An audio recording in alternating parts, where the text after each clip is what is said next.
January 1942, Detroit. Dawn breaks over the city like molten metal spilling across the sky. Inside the sprawling Ford factory, steel groans and hisses. Sparks fly as robotic arms and human hands move in perfect rhythm, assembling the heart of America's armored might. Tanks emerge from the line, one after another, each identical, each precise, as if conjured from some industrial magic. The air is thick with heat, oil, and the faint tang of sweat.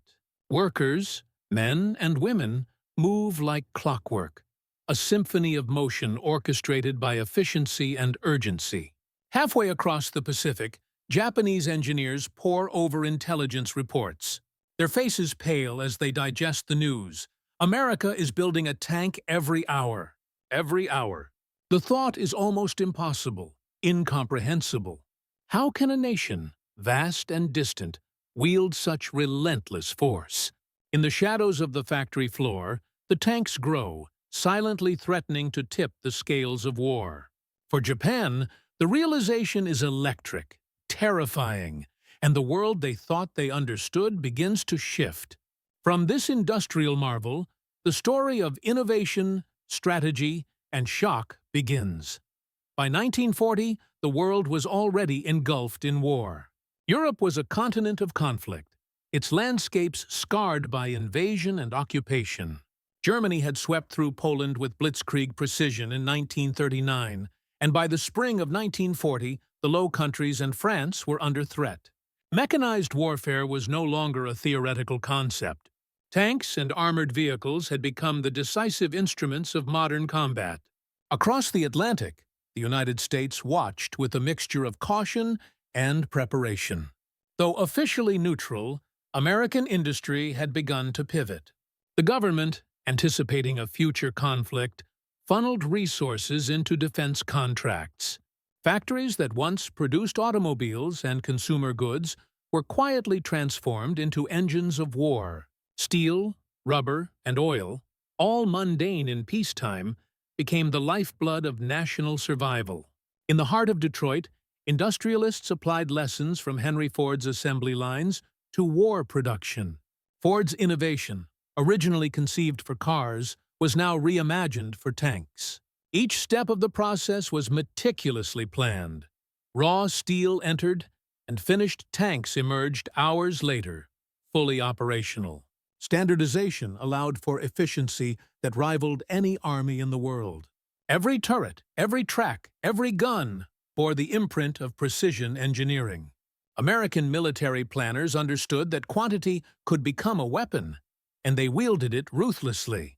Meanwhile, across the Pacific, Japan had its own calculations. The Imperial Japanese Army was expanding, but its industrial base was limited by geography and resources. The nation had grown accustomed to improvisation, to making the most of limited steel and machinery. Japanese engineers and planners designed tanks, aircraft, and ships with careful consideration of material constraints. They envisioned conflict in Southeast Asia and the Pacific, where speed and maneuverability often mattered more than raw numbers. Yet, when intelligence reports hinted at American industrial capacity, disbelief began to seep into the corridors of Tokyo's military ministries. Tanks themselves had evolved rapidly in the interwar years. The German Panzer, the Soviet T-34, and the British Matilda had all demonstrated the growing importance of armored vehicles. Battles in Europe illustrated that mass-produced tanks could break defensive lines, encircle enemy forces, and dictate the tempo of war. Japan's engineers, trained in meticulous craftsmanship rather than mass production, began to realize that their designs, efficient, elegant, but slow to build, might soon be outpaced not on the battlefield, but on the factory floor. In the United States, this realization drove a transformation unparalleled in history. Engineers reorganized assembly halls, introducing conveyor systems, specialized tools, and shift rotations that kept production continuous, day and night. Workers, many drafted from automobile plants, adapted rapidly. Blueprints were standardized, components interchangeable. A tank was no longer a labor of months but an hourly output. The scale was staggering. For the Japanese military, accustomed to smaller, deliberate production runs, this was almost unimaginable. Every intelligence dispatch detailing output numbers heightened the sense of unease. By mid-1941, American factories were already churning out hundreds of tanks per month, a figure that would soon multiply exponentially. Detroit, Chicago, and other industrial hubs became fortresses of manufacturing might. The sheer efficiency was a shock, not merely for Japan, but for military observers worldwide. America's production lines did not just build machines. They projected a psychological weight. Every hour, another tank rolled off the line, another potential instrument of conquest sent toward distant theaters of war. The concept of industrialized warfare, machines built faster than men could fight them, was no longer theoretical. It was reality. As these factories roared, Japanese engineers continued their careful, deliberate work, designing vehicles for terrain, endurance, and tactical necessity. They knew every rivet and weld, yet their limitations were becoming apparent. Across the ocean, the United States demonstrated that scale could be as decisive as skill. The stage was set. The Japanese, accustomed to thinking in terms of craftsmanship and tactical ingenuity, were about to confront an industrial juggernaut of unprecedented proportions. This collision of human skill and industrial power would redefine armored warfare and shock the minds of engineers who had never seen production on such a scale. It was not just tanks being built, it was a lesson in the sheer force of organization, planning, and relentless execution. While American factories thundered with steel and oil, Japan faced a different reality. The empire's industrial base was constrained by geography, natural resources, and political priorities. Factories were smaller, dispersed, and often focused on naval construction, aircraft, or limited armored vehicle production. Japanese engineers prided themselves on precision and ingenuity, but mass production on the scale emerging in the United States was virtually unheard of. Every tank, every component, required meticulous attention.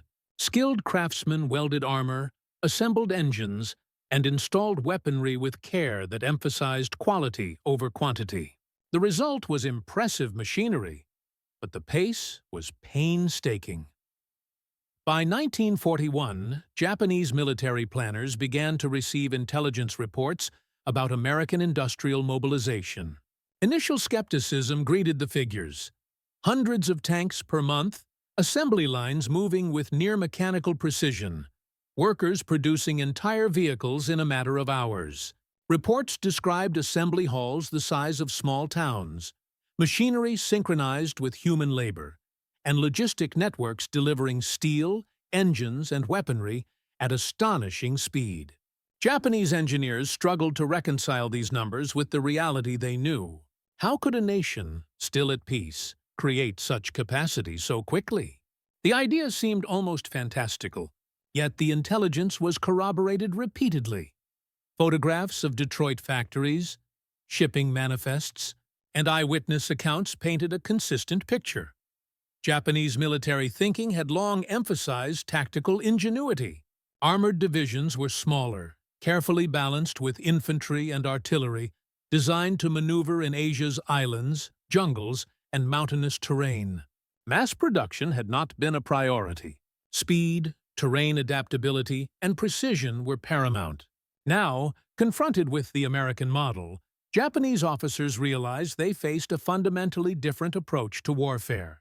In Tokyo, debates raged over how to counter this unseen force. Could faster, more numerous tanks overwhelm Japan's carefully calculated strategies? Could ingenuity alone match sheer industrial output? The shock was more than tactical. It was psychological. Engineers, once confident in their designs, felt a creeping sense of inadequacy. Factory foremen and military planners understood that Japan could match American ingenuity in small batches, but not the relentless rhythm of a tank per hour. Each report from overseas highlighted the disparity. Where Japanese factories could produce a handful of vehicles in a month, American lines produced scores. The implications were clear. In any prolonged conflict with the United States, Japan's industrial limitations would directly translate into battlefield disadvantages. At the same time, Japan's leaders sought ways to adapt. Some considered reorganizing factories, introducing partial assembly lines, or simplifying tank designs to increase output. Others argued for focusing on quality, believing superior tactics and training could compensate for fewer machines. The tension between these approaches underscored a larger dilemma. Japan's industrial culture was built on meticulous craftsmanship, while America's was built on scale, speed, and standardization. The clash of philosophies would soon become a defining factor in the Pacific War. By late 1941, the contrast was impossible to ignore. While American factories had already begun producing hundreds of Sherman tanks and other armored vehicles, Japan struggled to keep pace with even modest production targets. The intelligence filtered back to military academies and planning offices, diagrams of assembly lines, photos of synchronized work teams, and detailed output statistics. Each image and report compounded the disbelief. To the Japanese engineers, the United States had unlocked a method of war that seemed almost mechanical, a system where human effort was multiplied and transformed into an unstoppable industrial force. This awareness reshaped Japanese strategic thinking. The nation could no longer rely solely on ingenuity and speed. It had to confront a potential adversary capable of overwhelming numbers before battles even began. The intelligence from Detroit and other industrial hubs became a silent threat, a distant hum of steel that promised to arrive on the battlefield in the form of armored divisions moving faster than imagination. The stage was set for a confrontation not only of soldiers and weapons, but of industrial philosophies and human endurance. The realization that American production could outpace Japanese engineering planted the seeds for awe, fear, and urgent strategic recalibration. It was a moment of clarity. The future of armored warfare would be defined not merely by skill in the field, but by mastery on the factory floor. Human angle inside American factories. The human element was a story of relentless coordination and endurance.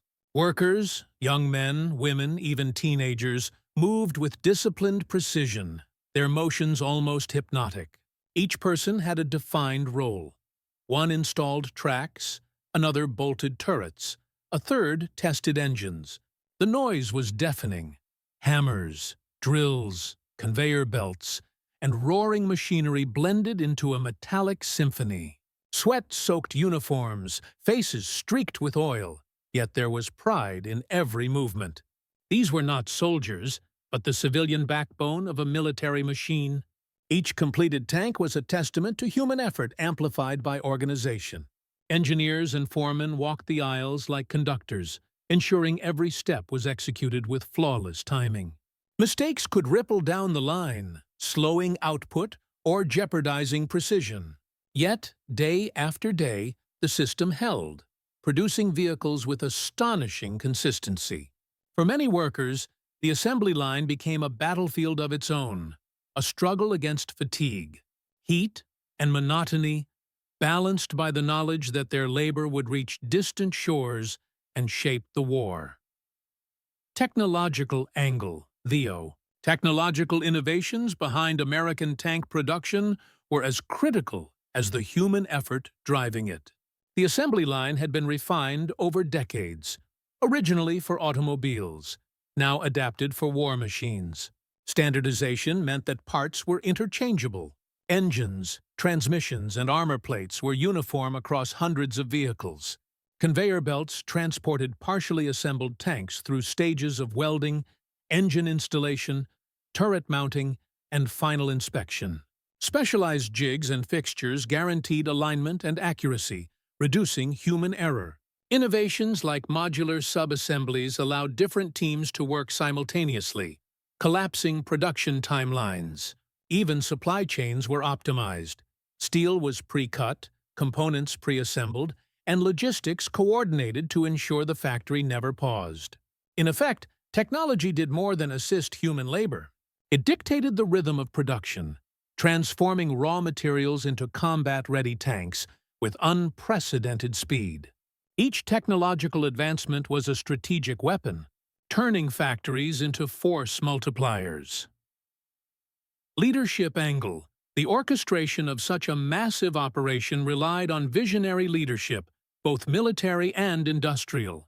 Henry Ford, though no longer personally directing every assembly line, had instilled a culture of efficiency, discipline, and innovation. Military planners coordinated closely with corporate executives, ensuring that production schedules aligned with anticipated deployments. Leadership decisions extended beyond the factory floor. Material procurement, workforce management, and even transportation networks were part of the equation. Officers understood that success in war required more than skilled soldiers. It required foresight and strategic planning in industry. This leadership created a system in which human labor, machinery, and logistics operated in synchrony. Every decision, from hiring additional workers to expanding night shifts, was a calculated step toward turning industrial output into military advantage. The result was a force that could produce more than machines. It could produce momentum. Enemy perspective. Across the Pacific, Japanese engineers and military planners were stunned by reports of American production. Reconnaissance photos, intercepted communications, and embassy intelligence revealed the scale. Tanks rolling off assembly lines at a rate previously thought impossible. To Japanese observers, the figures defied conventional reasoning. How could a nation, distant and not yet fully mobilized for war, assemble armored divisions faster than Japan could plan, design, and construct them? The reaction was a mixture of awe, disbelief, and concern. Japan's engineers, trained to perfect each vehicle individually, could hardly imagine how to replicate such speed. Strategic assumptions had to be reconsidered. Numerical inferiority was now unavoidable unless extraordinary measures were taken. Morale among planners was shaken. They faced the reality that the battlefield might be determined before it even began, dictated not by tactics, but by the relentless output of American factories. Tactical angle, the unprecedented scale of American tank production, reshaped tactical thinking on both sides of the Pacific. On the battlefield, sheer numbers became a force multiplier. Even if Japanese forces were skilled and maneuverable, they now faced an opponent who could replace losses faster than they could be inflicted. The ability to deploy armored divisions in rapid succession meant that strategic reserves could be positioned continuously, denying any pause for regrouping. Commanders recalculated engagement plans, knowing that every delay favored the Americans. In effect, tanks were no longer just weapons. They were instruments of attrition, capable of overwhelming carefully laid defensive strategies. The emphasis shifted from precision strikes to sustained pressure, where numerical superiority and consistent reinforcement dictated the rhythm of combat. Japanese planners realized that ingenuity alone would not suffice. Tactics had to account for an industrial opponent capable of maintaining relentless offensive capability. Economic and moral angle industrial production became both a strategic weapon and a psychological factor. America's ability to build a tank every hour sent a clear message to allies and enemies alike. The United States was a nation of immense resources and organizational mastery. Economically, it demonstrated the power of mobilizing civilian industry for military ends, converting ordinary factories into instruments of war. Morally, it bolstered American confidence while undermining Japanese expectations of parity. For Japanese engineers, the reports of mass production were demoralizing. The contrast, cultural and organizational angle beyond technology and tactics. The American production model reflected deep cultural and organizational principles. Efficiency, division of labor, and relentless standardization were embedded in corporate and military practice. Workers were empowered to specialize, engineers were tasked with optimizing flow, and managers orchestrated supply chains with precision. This mirrored the broader American belief in scalable solutions. problems could be solved by systemic organization rather than individual heroics. Japanese observers noted the stark contrast with their own approach, where ingenuity and craftsmanship had traditionally been prized over mass production. The cultural divergence illuminated why Japanese engineers found it difficult to envision countering such industrial output. America's advantage was not just machinery, but a societal embrace of the processes that made that machinery unstoppable. Psychological impact on leadership. The realization that America could produce tanks at such a pace reached the highest levels of Japanese command. Strategic planning sessions in Tokyo and military academies became infused with urgency and unease. Officers debated the feasibility of countering an adversary whose industrial rhythm outpaced their own operational tempo. The psychological burden was clear. Defeat was not just a matter of battlefield losses, but the result of systemic industrial imbalance. Leadership decisions now had to consider production capability as a core strategic factor, fundamentally altering doctrine. Japan's military had trained to maximize limited resources. Now they faced an opponent for whom resource scarcity was a distant concern. Every plan, every calculation, carried the shadow of overwhelming American output, forcing a new paradigm in strategic thought. Global perception angle. Finally, the scale of American production sent ripples across the globe. Allies and neutral observers recognized that the United States was transitioning from an industrial power into a war-dominating machine. Tank factories, assembly lines, and logistical networks became symbols of potential global influence. Japan's industrial shock was mirrored in European capitals, where the logic was clear. The nation that could produce tanks faster than the enemy could fight them had effectively gained a strategic edge even before combat began. This global awareness added urgency to American efforts, as every new vehicle carried both military and diplomatic significance. Production became proof of intent and capability, a tangible manifestation of national will projected through machines of war. By mid-1942, American tank production had reached staggering levels. Detroit, once the heart of automobile manufacturing, now produced an armored vehicle every hour. Factories operated around the clock, with night shifts mirroring day, ensuring that steel, engines, and armaments flowed in an unbroken rhythm. Assembly lines stretched like arteries, transporting raw materials through welding bays, engine stations, and turret installations. Engineers, foremen, and workers moved in orchestrated sequences, each step rehearsed to perfection. The rhythm was relentless, almost hypnotic. Machines and humans fused into a single instrument of war. The result was not only scale, but speed. In one 12-hour shift, a factory could produce 12 M4 Sherman tanks, each fully equipped and battle-ready. Across multiple plants, output reached unprecedented heights. Hundreds of tanks per month, far exceeding any previous production figures. The efficiency of these lines meant that losses on the battlefield could be replaced almost immediately. Where Japanese engineers struggled to construct a single tank over weeks, the Americans were producing dozens in the same time span. Intelligence reports filtered back to Tokyo, confirming what many feared. American industrial capacity could not be matched. The shock of this revelation was felt most acutely in Japan's military planning rooms. Engineers and officers pored over photographs of assembly lines, shipping manifests, and operational schedules.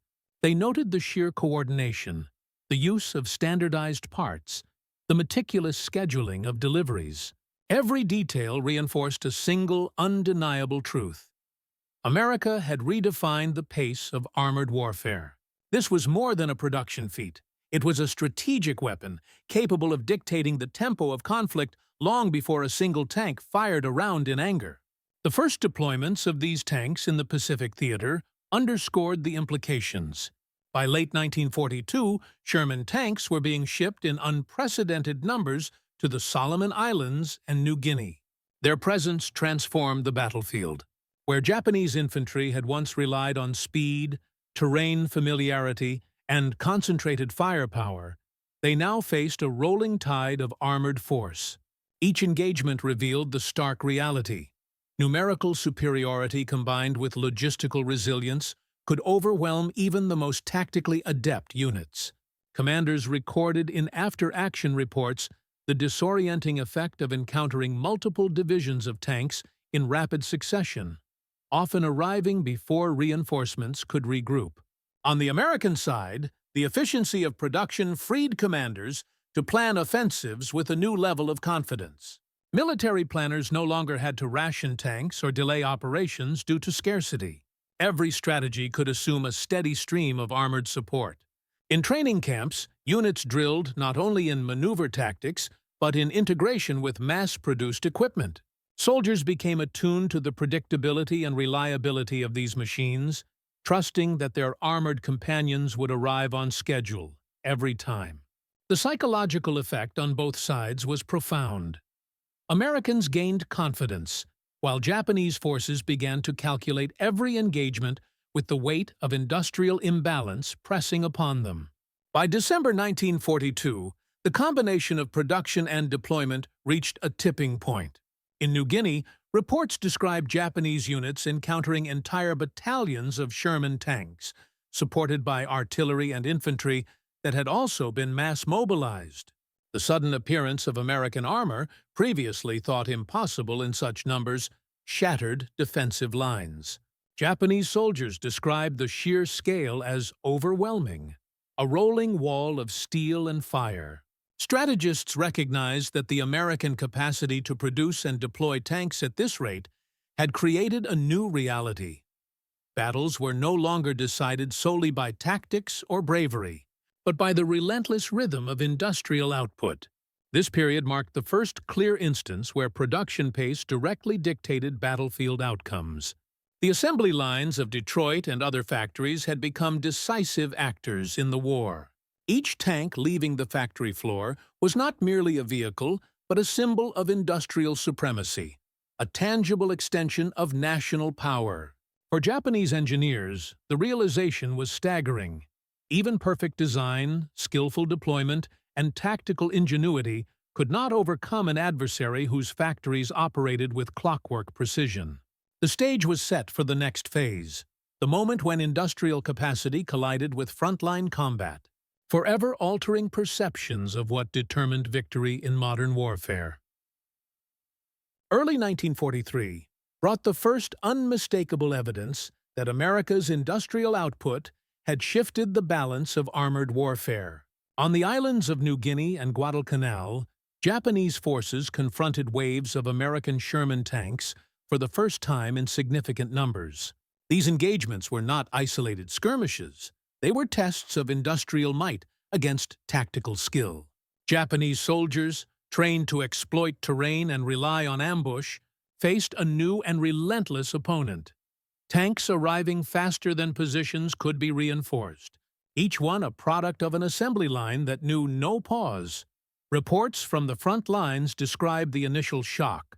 Units that had prided themselves on speed and precision now found themselves outnumbered and outgunned. Defensive positions, carefully chosen for natural advantage, were overrun by armored vehicles supported by infantry and artillery. The psychological effect was as profound as the physical destruction.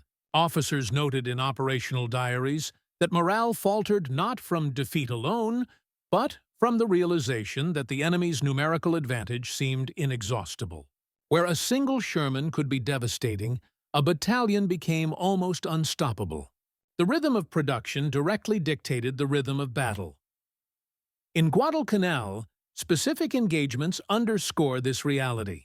American forces deployed tanks in coordinated waves, exploiting the dense jungle terrain with innovative combined arms tactics. Japanese engineers had designed lighter, more maneuverable vehicles suited to the environment. But they were no match for the weight, firepower, and sheer numbers of Shermans. Infantry, artillery, and machine gun positions that had held for weeks fell quickly when faced with tanks rolling off freshly supplied docks. Reports indicate that the Japanese command struggled to replace destroyed vehicles, while American factories continued their uninterrupted output. The contrast in industrial resilience became tactical reality. Meanwhile, American commanders observed the effect of their production strategy on the battlefield. Reliable reinforcements meant that units could operate aggressively, confident that losses would not compromise long-term plans. Battlefields became fluid spaces where American tanks, combined with artillery and infantry, could encircle and isolate Japanese positions with minimal delay. The integration of mass-produced equipment allowed commanders to implement strategies previously considered too risky or resource-intensive. Supply chains and factory output were as critical as tactical brilliance, and the results were evident. Japanese forces were consistently forced to retreat or surrender positions they might otherwise have held. On the Japanese side, attempts to adapt were hampered by industrial limitations. Field commanders experimented with anti-tank tactics, concentrated artillery, ambushes, and improvised explosives. Yet, the pace of American reinforcement often rendered these measures insufficient. For every tank destroyed, another was soon in its place. Japanese engineers recognized the systemic nature of the problem. It was not a question of design flaws, but of production scale. The enemy could replace losses faster than Japan could counter them. Each engagement was a reminder that industrial supremacy had become a decisive factor in warfare. The implications extended beyond individual battles. Military planning in Tokyo shifted to account for what was now undeniable. America's factories were as formidable as any army. Strategic doctrine began to integrate this reality, emphasizing defensive consolidation, cautious engagements, and avoidance of attritional battles where the sheer weight of American production could overwhelm Japanese forces. Field reports, intelligence briefings, and post-battle analyses all highlighted the same lesson. The battlefield could no longer be separated from the factory. Tanks were not merely weapons. They were embodiments of a nation's industrial capacity. By mid-1943, the cumulative effect of production and deployment was unmistakable. Japanese forces had suffered significant losses, not only in material, but in confidence. Units retreated from positions once considered defensible. Morale waned, and the psychological impact of facing endless waves of American armor reshaped tactical expectations. American success was not merely a product of battlefield skill, it was the direct consequence of a system where factories, assembly lines, and supply chains were as crucial as soldiers and officers. The turning point was clear. Victory would now be measured by industrial endurance as much as by combat prowess. American tanks, forged in the fires of Detroit and other industrial hubs, had proven themselves on the front lines. Each engagement validated the strategy of relentless production, demonstrating that the combination of scale, speed, and coordination could decisively shape war outcomes. For Japanese engineers and military leaders, the moment was humbling, even terrifying. They faced a reality in which tactical ingenuity alone could no longer guarantee success. They were confronting an adversary whose advantage originated not only in skill, but in the inexhaustible rhythm of its factories. The collision of industrial power and battlefield reality left an indelible mark on both sides. The dominance of production lines over tactical calculation had become undeniable, and the world of armored warfare was forever changed. From the roar of Detroit assembly halls to the dense jungles of the Pacific, the hour-by-hour construction of tanks had altered the very calculus of conflict. The battles of 1942, 1943 left Japan facing an uncomfortable truth. American industrial might had reshaped the strategic landscape of the Pacific War. Losses were not only measured in men and terrain, but in machines that could never be replaced at the same rate. Reports from field commanders documented entire battalions of tanks destroyed, positions overrun, and the relentless pressure of facing numerically superior armored units. Each tank that rolled off American assembly lines represented more than metal and firepower. It symbolized a continuous, unstoppable force. For Japanese engineers, the challenge was existential. No matter how meticulously a vehicle was designed, The pace of American production meant their work would always be in catch-up mode. Quantitative assessments made the disparity undeniable.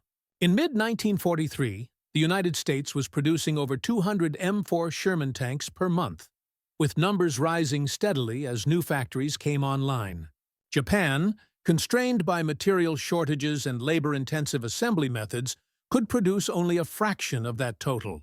Even when Japanese engineers attempted to simplify designs to speed production, the difference in scale remained staggering. Each intelligence report that confirmed output numbers deepened the realization.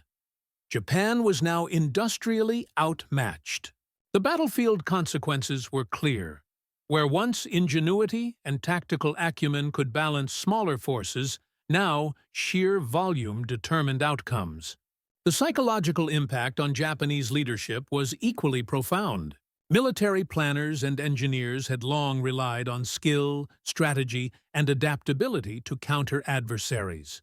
The relentless tide of American tanks challenged every assumption.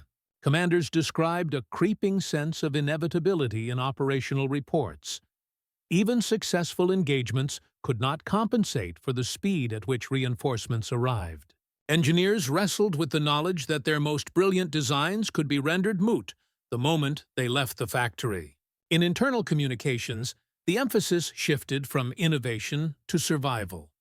How could limited resources be used effectively against an opponent whose industrial output seemed boundless? Across the Pacific, American forces were consolidating these advantages. Combined arms operations, tanks, infantry, artillery, and air support were executed with coordination made possible by reliable supply chains and mass-produced equipment. Commanders were able to plan offensives with unprecedented confidence, knowing that tank losses could be replaced within days, not months. Every operational decision assumed a steady stream of armored vehicles, shifting the calculus of war.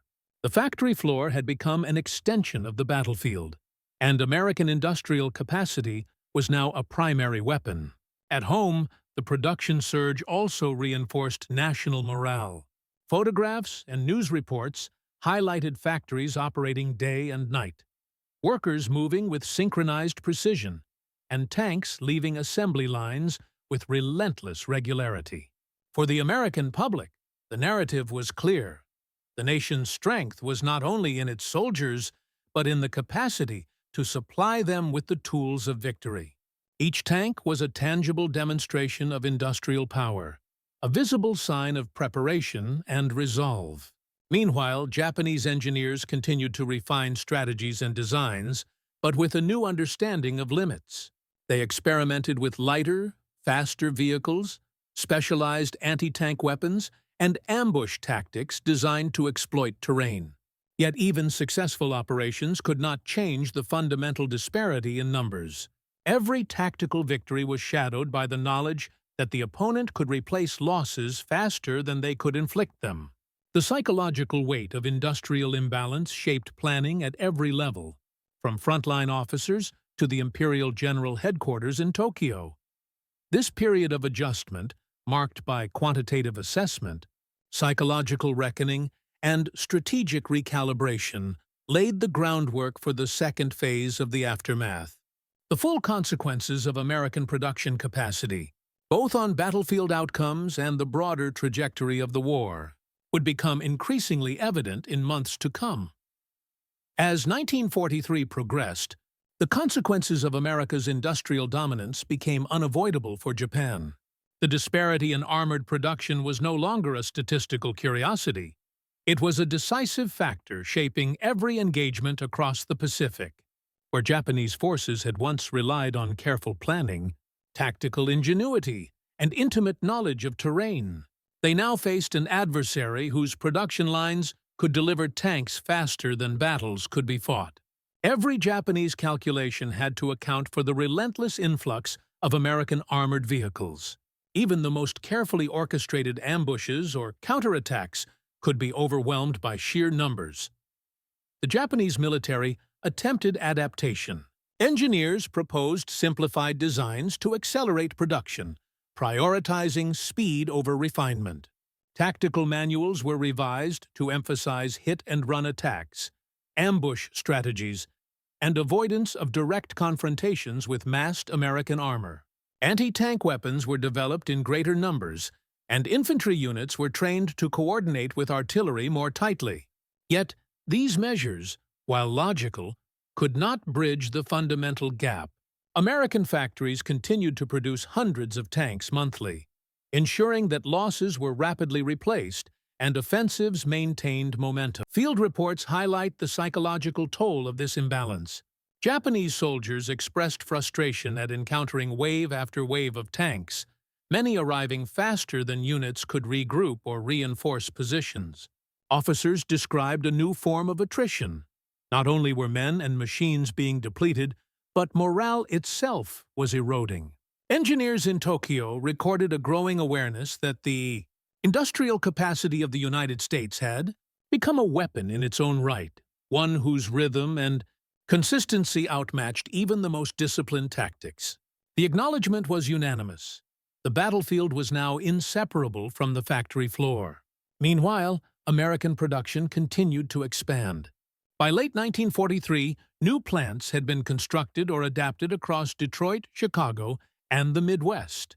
Innovations in assembly techniques, supply chain logistics, and workforce organization allowed output to increase steadily. Reports confirm that the M4 Sherman and other armored vehicles were being shipped in unprecedented quantities to multiple theaters simultaneously. For military planners, this meant that strategic options were no longer limited by material scarcity. Entire campaigns could be planned with the assumption that armored reinforcements were always available, a luxury Japan could not hope to match. The disparity also had broader strategic implications. Japanese leadership began reconsidering the nature of prolonged engagements with the United States. Attritional strategies, previously relied upon to delay or frustrate opponents, now risked catastrophic failure. Battles that could have been tactical victories became strategic liabilities if American production could replace losses more rapidly than Japan could capitalize on terrain or defensive preparation. This realization influenced major strategic decisions, including the prioritization of naval and air assets over armored confrontations and the careful selection of islands to defend or abandon. Contemporary reports, diaries, and intercepted communications confirm the impact of industrial imbalance. Japanese military analysts repeatedly cited American production as a primary concern, noting that even well-executed attacks were ultimately unsustainable in the face of relentless replacement. The psychological and strategic consequences converged. Japanese engineers and planners recognized that the war was increasingly being fought not just with soldiers, but with the output of entire factories.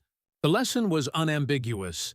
Industrial supremacy could determine the outcome before a single shot was fired. By early 1944, the cumulative effects were undeniable. Japanese forces, though skillful and resourceful, were consistently confronted by overwhelming armored numbers, altering the course of campaigns across the Pacific. American tanks, a product of methodical, relentless production, had become both a physical and psychological force.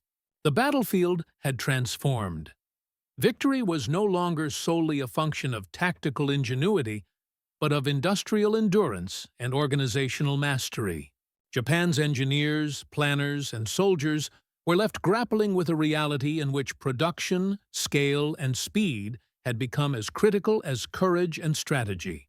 The aftermath of America's hourly tank production had thus reshaped the war. It was a lesson in the power of organization, planning, and relentless execution. From the factory floors of Detroit to the jungles of the Pacific, the rhythm of industrial output now dictated the tempo, tactics, and very possibility of victory. The story of America building a tank every hour is more than a tale of machines and factories. It is a story of human ingenuity amplified by organization. In Detroit, workers and engineers transformed raw steel, engines, and weapons into instruments of war, hour after hour, day after day. Their labor became a force multiplier, demonstrating that industrial mastery could rival and even surpass the impact of strategy and courage on the battlefield. Each tank was a testament not only to technological skill, but to the capacity of a society to marshal its resources with unwavering precision. For Japanese engineers, the revelation was profound. The contrast between craftsmanship and mass production, between meticulous design and relentless scale, reshaped their understanding of warfare. They faced the stark truth that victory was no longer determined solely by skill or ingenuity, but by the capacity to sustain, to replenish, and to overwhelm. The American assembly line became a symbol of a new kind of power, one that operated far from the front lines, yet dictated the tempo of conflict with unerring consistency. The implications extended beyond tanks and battlefields. Industrial capacity emerged as a decisive weapon of modern warfare, demonstrating that factories could shape strategy, influence morale, and determine outcomes as profoundly as soldiers themselves. It was a lesson in scale and coordination, in the fusion of human effort with technological innovation. The relentless rhythm of production redefined what it meant to wage war in the 20th century. Ultimately, this episode serves as a reminder of both the potential and the cost of industrialized conflict.